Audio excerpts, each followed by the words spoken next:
Hello everyone, I'm Master Denes Boros and I'm back with game 3 between Nepomniachtchi and Magnus-Carlsen, the reigning world champion. And we had another e4 game, basically continuing their discussion in the e4 system. So let's have a look. e4, e5, knight f3, knight c6, bishop b5. So Nepo is not straying, and that makes absolutely all the sense in the world. He is trying to finally go and try to find a little bit of a weakness in Carlsen's prep. But let's see how it actually worked out. a6, not deviating from the path, no Berlin again. Knight f6, bishop e7, all has been seen. And here Nepomniachtchi deviates from the first game where Nepo was playing white, where h3 knight a5 happened, but it seems that they decided that this is unlikely to give an advantage.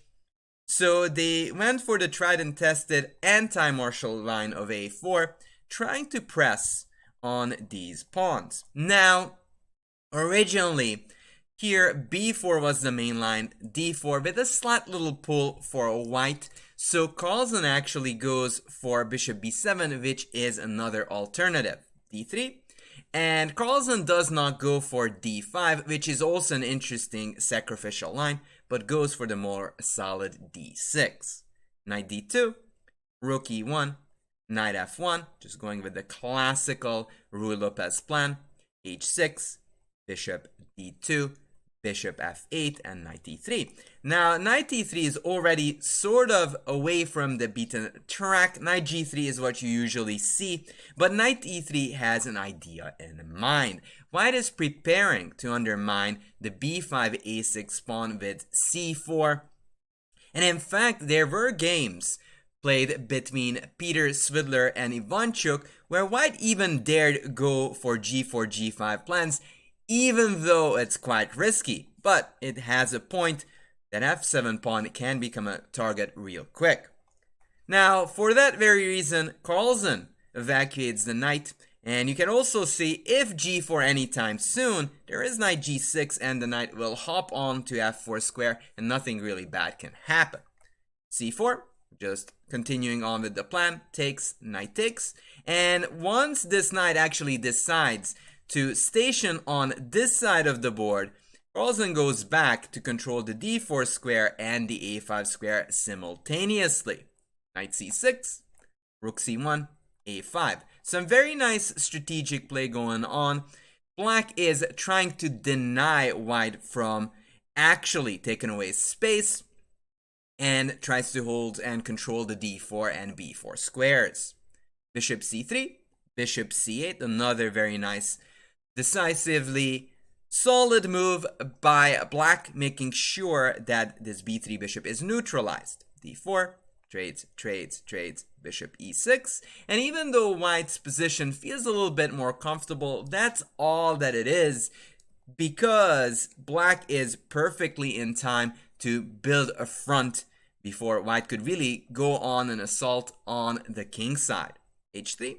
And here c6 was played by Magnus after a bit of a think, basically setting up this break with d5. And once d5 happens, trades are near inevitable.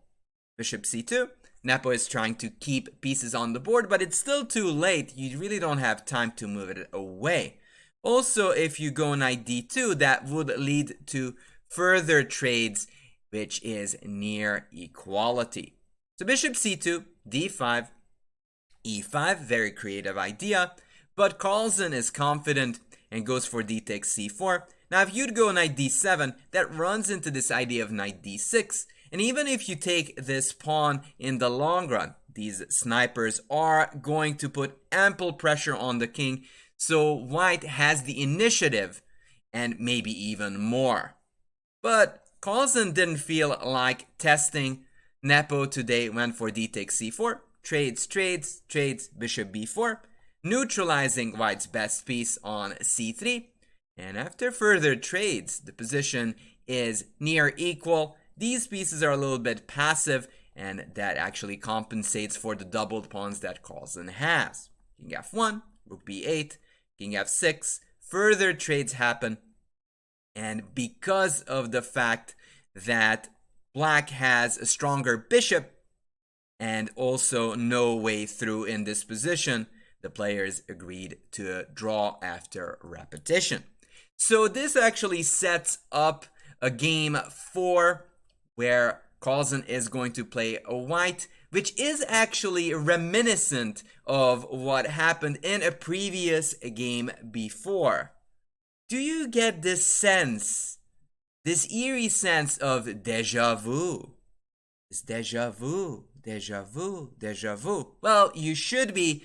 And I do believe we are likely to see a decisive game where Carlsen is playing white, as he will do his utmost to go for a victory.